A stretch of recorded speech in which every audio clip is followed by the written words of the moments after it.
자, 여러분 안녕하세요. 삐크 기자입니다. 오늘 오랜만에 저널리즘과 관련한 얘기를 해볼 겁니다. 예전 영상에서 저널리즘과 관련한 얘기들을 많이 했어요. 사실 그 영상들의 좀 특징은 뭐냐면 지금의 저널리즘이 망가진 이유를 언론사 외부에서 좀 찾으려고 했어요. 언론사를 둘러싸고 있는 수익성 악화, 또 뉴미디어 플랫폼의 성장, 그리고 뉴스를 소비하는 공간의 변화, 언론사 외부 환경의 변화에 집중을 했었다고요. 근데 물론 그 얘기도 맞지만 제가 곰곰이 생각을 해보니까 분명히 언론사 스스로도 바뀌어야 될 부분이 많아요. 그래서 오늘은 쓰레기 저널리즘 올림픽을 해볼 겁니다. 그리고 평소에는 제가 뭐 정장을 입거나 뭐 이렇게 좀 갇혀입고 촬영을 했었는데 오늘은 좀 편하게 입었어요. 근데 사실 제가 후리스를 별로 안 좋아했거든요. 그리고 특히 후리스 중에서 이렇게 바깥으로 털이 이렇게 막 풍성하게 나 있는 것들을 나 되게 싫어했어. 너무 보여주기식 따뜻함 같은 거야. 이게 와이프 옷인데 내가 뭐 빼서 입어서 이렇게 입어봤어. 그래도 너무 따뜻한 거야. 그래서 내가 그냥 뺏기로 했습니다. 여러분, 겨울에는 후리스야. 5등부터 설명을 해볼게요. 먼저 5등은요, 따옴표 저널리즘이에요. 솔직히 요거는 뭐 언론학회, 언론협회, 그리고 언론을 연구하신 교수님들이 많이 지적하는 문제예요. 가장 자극적인 한마디를 따와서 제목을 달고 기사를 쓰는 거지. 김현미 장관, 강남이 좋습니까? 발언, 논란. 30분, 1시간, 2시간짜리 인터뷰를 했는데 그 중에서 가장 자극적인 한마디만 따서 그 앞뒤 문장들만 가지고 기사를 쓰는 거야. 가장 자극적인 부분만 가지고 기사를 썼으니까 얼마나 자극적이야. 그러니까 와서 댓글 달고 막 공유하고 막 그러는 거지. 저는 개인적으로 요거는 재활용 쓰레기 정도라고 생각을 해요. 잘 재활용하면은 다시 쓸 수 있어. 사실 이 따옴표 저널리즘이 생긴 이유는 뭐냐면요, 주변 환경 때문이에요. 시간 부족, 또 책임 소재예요. 어떤 기자 한 명을 기자회견에 보내놓고 2시간 동안에 기사 딱 하나만 써 라고 하면은 이런 따옴표 저널리즘 안 씁니다. 2시간짜리를 다 들었어. 그 2시간을 관통하는 아주 명쾌한 하나의 기사만 쓰고 싶겠지, 자극적인 한마디만 가지고 기사를 쓰고 싶겠습니까? 근데 그렇게 되지 못한 이유는 뭐냐면 시간이 부족해. 앞부분에 나오는 자극적인 한마디 가지고 기사 한 꼭지 빨리 써서 올리고, 두 번째 타임에 자극적인 또 메시지 나오면은 그거 가지고 기사 써서 올리고, 약간 이런 게 너무 지금 관습화돼 있다 보니까 기자들이 좀 계속 쫓기는 느낌이야. 시시각각 계속 속보성 기사들이 올라오고 무한 경쟁 속에 있다 보니까 기자들이 2시간짜리를 들었는데 짧은 기사 3-4개를 쓰고 그 다음에 종합한 기사를 또 쓰는 거야. 시간이 부족하다 보니까 가장 쉬운 방법이 뭐냐면 핵심적인 자극적인 한마디만 가지고 기사를 올려버리는 약간 요런 거예요. 그리고 두 번째는요, 책임 소재인데요. 그 정치인의 그 문장, 그 단어를 직접 인용해서 쓰면은 모든 책임이 다 그 정치인이나 그 유력 인사 몫으로 갑니다. 여러 취재를 하고 거기다가 살을 덧붙이고 그래서 정말 풍성한 기사를 만들면은 나중에 그 기사가 문제가 됐을 때 책임 소재는 그 정치인이 아니라 기사를 쓴 내가 돼요. 그래서 그 책임 소재를 벗기 가장 좋은 방법이 이 따옴표 저널리즘이에요. 근데 제가 이 따옴표 저널리즘을 재활용 쓰레기라고 평가한 이유는 뭐냐면요, 그래도 팩트에 기반하고 있어요. 이제 뉘앙스는 사라지고 자극성만 남는 요런 부작용도 있지만 그래도 요 한마디 자체가 팩트는 맞다고. 그렇기 때문에 이 따옴표 저널리즘이 생길 수밖에 없는 요 주변 환경만 걷어내주면은 그보다 진보한 저널리즘을 실천할 수 있어요. 팩트에 기반하고 있기 때문에. 그래서 제가 이거를 재활용이 가능한 재활용 쓰레기 저널리즘이라고 평가를 한 겁니다. 4등은 뭐냐면요, 피의 쉴드, 억지로 까는 저널리즘이에요. 어떤 언론사가 지지하는 어떤 정파성에 기반하고 있어요. 보수신문이야, 이재명을 졸라 까. 진보신문이야, 그럼 이재명이 무슨 잘못을 했거나 의혹이 불거져도 그거에 대해서 보도하지 않고 혹은 피해 실드를 친다거나.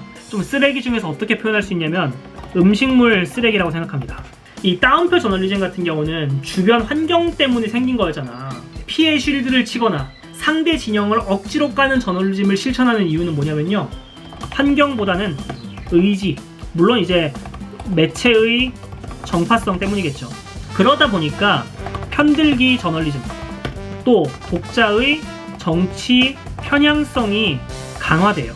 이런 편들기 저널리즘이 너무 심화가 되다 보니까 이게 중장기적으로 갈수록 내가 보수라면은 진보지에 대한 신뢰 자체가 거의 뭉개진다거나, 혹은 내가 진보 성향을 갖고 있다면은 보수지에 대한 신뢰도가 매우 떨어지는 거야. 그게 정말 사실에 가까운 어떤 의혹인데도 그 매체 자체를 믿지 않는 거지.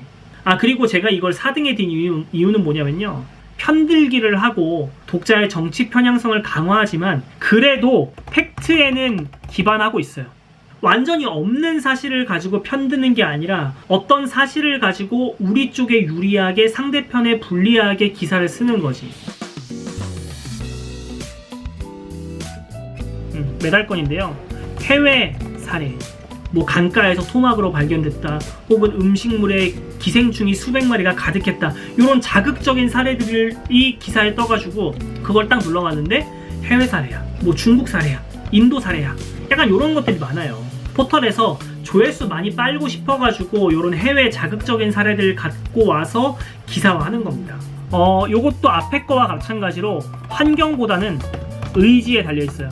근데 그 의지의 원인은 어디에 있다? 조회수에 있다는 것이. 근데 물론 이것도 팩트는 맞습니다. 해외에서 있는 사건을 인용해서 쓴 거야. 해외 통신사와 전제 계약을 맺어가지고 해외 통신사가 보도한 중국의 사례, 인도의 사례를 우리나라 포털에다 올리는 거지. 팩트는 맞아요. 없는 사실은 아니야. 다만 요거는 98% 이상 알 필요 없는 내용이에요. 중국에서 토막으로 어떤 시체가 발견되든, 인도에서 기생충이 많은 음식물이 발견되든, 솔직히 그게 우리나라랑 무슨 상관이 있어. 크게 상관없다고. 근데 그런 알 필요 없는 그런 자극적인 사건을 보도하는 이유는 우리나라 독자들의 조회수를 빨고 싶어서 이제 해외의 자극적인 사례들을 보도를 하는 거지. 그래서 저는 요거를 쓰레기로 비교를 하자면 음식물 묻은 재활용품이라고 생각합니다. 떡볶이 시켜 먹고 플라스틱이 있는데 거기에 음식물이 막 묻어 있어. 그거 재활용 안 됩니다. 그냥 소각하거나 버려야 돼. 일반 쓰레기로 가야 되는 거야. 재활용품, 그러니까 팩트에 기반을 하고 있지만 이게 이미 음식물이 들어온 게 많이 묻어 있기 때문에 소각을 해야 되는 음식물 묻은 재활용품이라고 저는 생각을 해요. 자, 그리고 쓰레기 저널리즘 은메달은 뭐냐면요, 유튜브 우라카이입니다. 이 우라카이가 뭐냐면요, 남이 쓴 기사를 이렇게 복붙해가지고 받아쓰는 저널리즘을 말하는데요, 최소한 기자의 것을 복붙해가지고 좀 더 자극적으로 기사화를 하고 요런 게 대부분이었어. 근데 요즘은 어떠냐면요, 유튜브 컨텐츠를 우라카이 한다니까. 예를 들어서 서울 500에 40만원 원룸의 실체를 보니 약간 이런 식으로 기사가 써. 근데 그 기사를 보면은 어떤 부동산 유튜버가 원룸, 서울에 있는 완전 개썩은 원룸 같은 거 들여다본 그런 유튜브 컨텐츠가 막 조회수가 수십만이 써졌어. 그러면 기자가 가가지고 유튜브 컨텐츠 보면서 유튜브에서 캡처 떠가지고 서울에서 이런 집이 있어서 논란이다, 어떤 유튜버가 만든 컨텐츠를 우라카이 해가지고 기사로 쓰는 거야. 진짜 이거는 솔직히 산업 폐기물이라고 생각해요. 일단 의지 없어요. 취재할 의지가 없어요. 다만 조회수는 빨고 싶어. 물론 그리고 팩트지.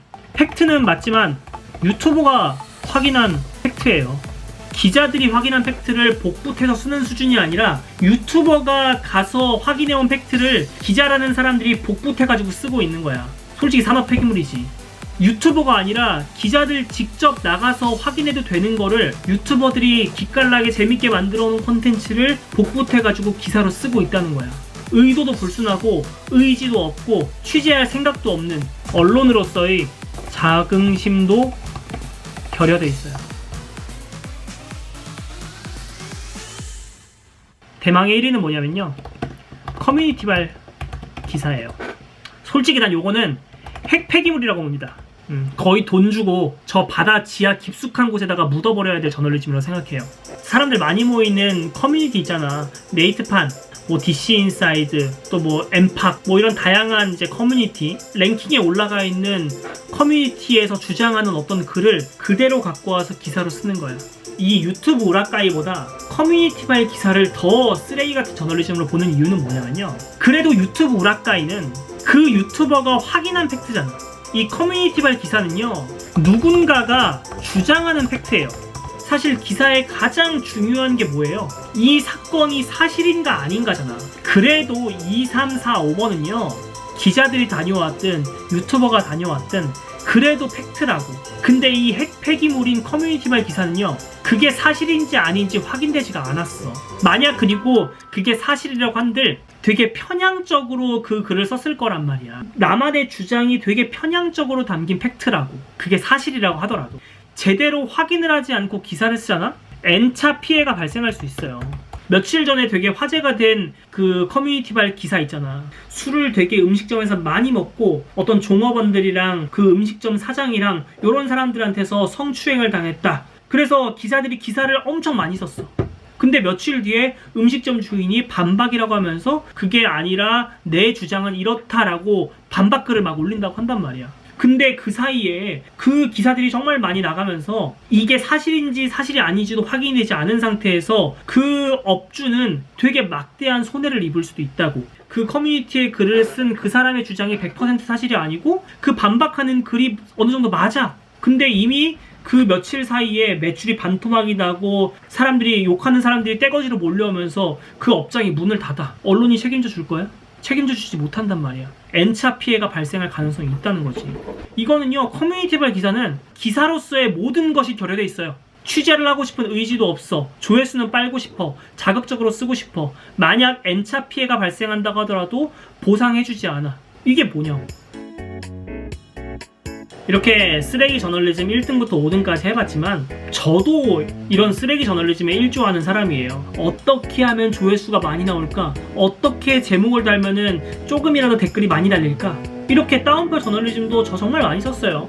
내가 깨끗한 기자다, 혹은 우리 회사가 완전히 숭고한 저널리즘을 실천하고 있는 매체다라고 말을 하는 게 아니라 기자 한 명 한 명부터 언론사 한 곳 한 곳까지 조금씩은 진보를 하자는 뜻에서 오늘 이런 컨텐츠를 해본 거예요. 그래서 새해에는 조금이라도 국민들의 사랑과 지지와 신뢰를 얻는 언론계가 됐으면 좋겠습니다. 아무튼 여러분, 오늘도 도움이 되셨다면 구독과 좋아요 부탁드립니다.